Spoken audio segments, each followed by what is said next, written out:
Dahing budaya lan rasa syukur dari Sanggar Jonggring Saloko Boyolali.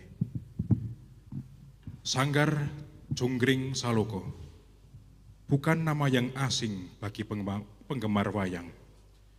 Jonggring Saloko adalah kayangan tempat tinggalnya Bathara Guru, dewa yang tertinggi setelah Sang Hyang Wenang.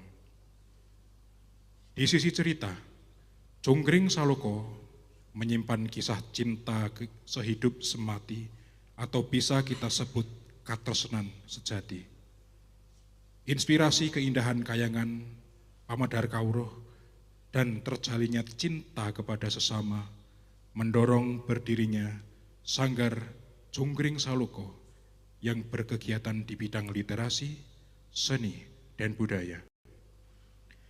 Banyak hal yang dilakukan sanggar ini, terlebih dalam kasanah literasi. Menumbuh kembangkan semangat membaca dan menulis karya sastra, baik puisi, keguritan, cerpen, dan narasi-narasi kehidupan. Kegiatan penguatan religi juga menjadi agenda rutin di Sanggar Jonggring Saloko. Berlokasi di Desa Cepoko Sawit, Kecamatan Sawit, Kabupaten Boyolali, Provinsi Jawa Tengah. Bernuansa alam desa pinggir sungai, yaitu Kali Buling, menjadikan sanggar ini dipenuhi inspirasi kehidupan alam. Beberapa kali menjadi sarana edukasi siswa sekolah, baik sekolah formal ataupun informal.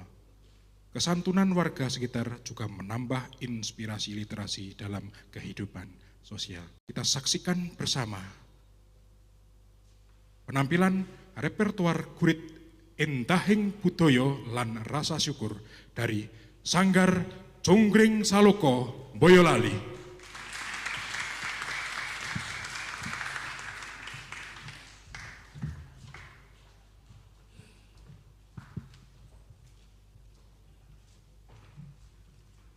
Padha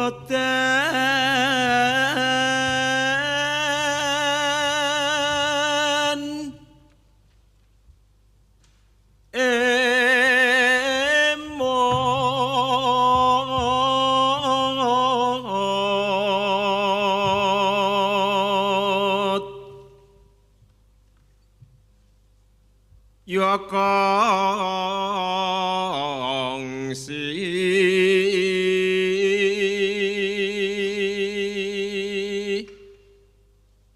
anglakoni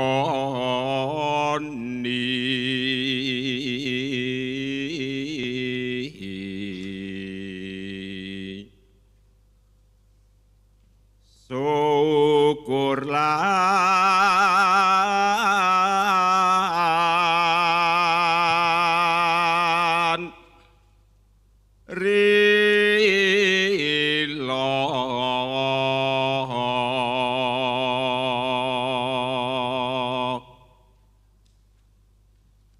narimo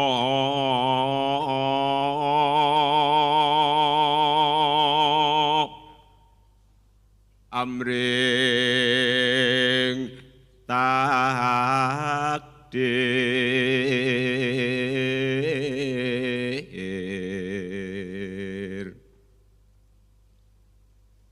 lan haywa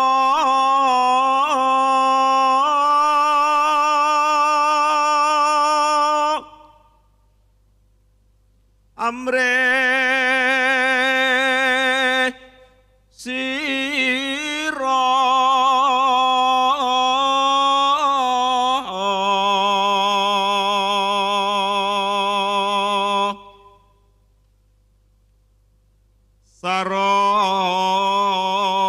sarama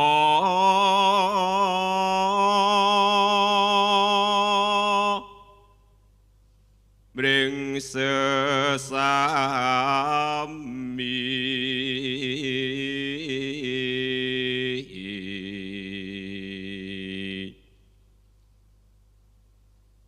den hambaku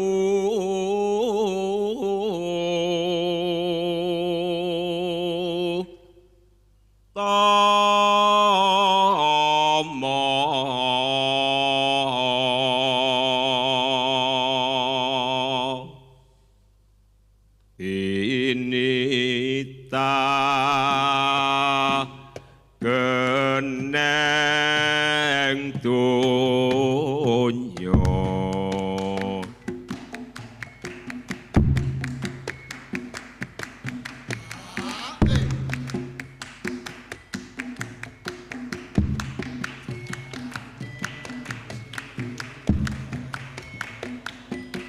Assalamualaikum warahmatullahi wabarakatuh. Panjenenganipun para pamirsa lan sutresna budaya ing Taman Budaya Jawa Tengah ingkang satuhu kinurmatan, mliginipun dhumateng pangarsanipun Taman Budaya Jawa Tengah ingkang hanggelar geguritan Anggara Kasih.